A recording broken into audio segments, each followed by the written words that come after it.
তুমি কি মুসলিম নাকি খ্রিস্টান? আমি একজন খ্রিস্টান। ঠিক আছে, জি ভাই বলো। আপনার বক্তৃতার সময় আপনি বিভিন্ন ধর্মে ঈশ্বরের ধারণা দিয়েছিলেন, যার মধ্যে ইসলাম একটি। আপনি বলেছেন ইসলাম তাওহিদে বিশ্বাস করে, যার অর্থ ইসলাম এক ঈশ্বরে বিশ্বাস করে। কিন্তু কোরআনের অনেক আয়াতে আপনি দেখবেন যে যখন ঈশ্বর কথা বলছেন তিনি আমরা সর্বনাম ব্যবহার করেছেন। এমনকি তিনি যখন সৃষ্টি করছিলেন, যেমন কোরআন অধ্যায় 95-4 তিনি বলেছেন যে আমরা মানুষকে সুন্দরতম গঠনে সৃষ্টি করেছি। তিনি সেখানে আমরা সর্বনাম ব্যবহার করেছেন, যার মানে হলো সেখানে কেবল একজন ঐশ্বরিক সত্তা কথা বলছিলেন না, এর মানে সেখানে অন্য সত্তারাও ছিল। আপনি কি বুঝতে পারছেন? এবং আমি তোমার প্রশ্নটা খুব ভালো করে বুঝতে পেরেছি। আমি এর উত্তর দেব ভাই ইয়াকুব। জি স্যার। আমি জানি খ্রিস্টানদের জেকব বলা হয়। এই প্রথম আমি একজন খ্রিস্টানকে পেলাম যার নাম ইয়াকুব, অর্থাৎ অর্ধেক মুসলিম হয়েই আছে। ইনশাল্লাহ আমরা আল্লাহর কাছে প্রার্থনা করি যেন তোমাকে হেদায়েত দান করেন। তুমি তো ইতিমধ্যে জেকব থেকে ইয়াকুবে পরিবর্তিত হয়েছ।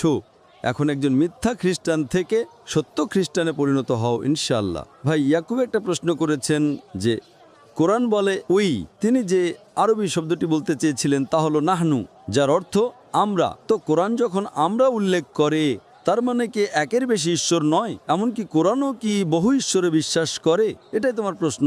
আমাকে মনে করিয়ে দিতে দাও ভাই ইয়াকুব, তুমি কি ইংরেজি ভালো জানো? জি। তুমি কি জানো যে ইংরেজি ভাষায় দুই ধরনের প্লুরাল বা বহুবচন আছে? একটি হলো সংখ্যার প্লুরাল বা বহুবচন, যদি একের বেশি হয় আমরা বলি আমরা। আরেকটি হলো সম্মানের বহুবচন। যখন ইংল্যান্ডের রানী কথা বলেন তিনি বলেন আমরা। যখন রাজপরিবার, তুমি কি ইংল্যান্ডের রানীর কথা শুনেছ বা ইংল্যান্ডের রাজা, প্রিন্স, রাজা চার্লস, তিনি আমি বলবেন না, তিনি বলবেন আমরা। এমনকি উর্দুতে সংখ্যার বহুবচন এবং সম্মানের বহুবচন আছে। যখন রাজপরিবারের কেউ কথা বলেন তিনি আমার বলেন না, তিনি বলেন আমাদের বা আমরা।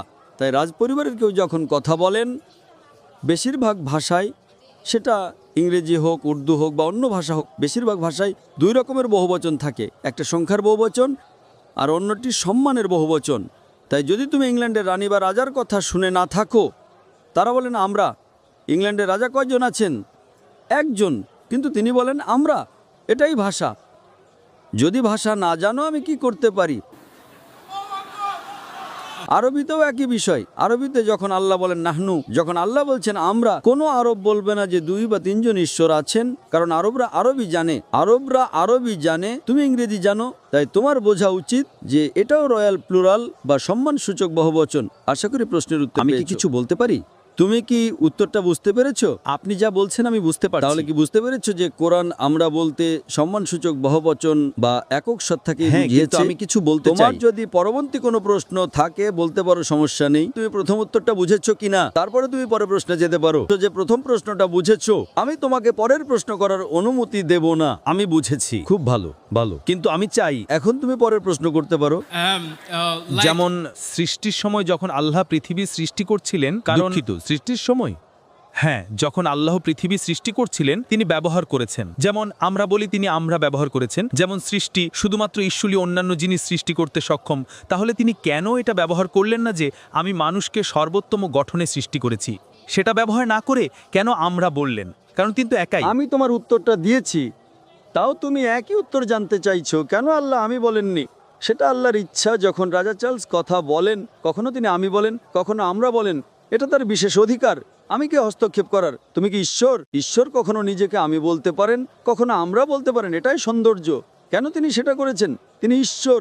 ঠিক আমি একজন ডাক্তার, মেডিকেল ডাক্তার এবং একজন পিএইচডি ডাক্তার, দুটোই ঠিক। এখন কেউ আমাকে শেখ জাকির বললে সমস্যা নেই, কেউ ভাই বললে সমস্যা নেই, কেউ ডাক্তার জাকির বললে ও কেন আপনি তাকে সবসময় ডাক্তার ডাকেন না? আমার কোনো সমস্যা নেই। তোমার কেন সমস্যা হচ্ছে? তুমি কি বুঝতে পারছো? জি, আমি একজন ডাক্তার, মেডিকেল ডাক্তার এবং একজন পিএইচডি ডাক্তার, দুটোই ঠিক। এখন কেউ আমাকে শেখ জাকির বললেও সমস্যা নেই, কেউ ভাই বললেও সমস্যা নেই। তাই আল্লাহ যখন চান কখনো আমরা ব্যবহার করেন, কখনো ওটা ব্যবহার করেন।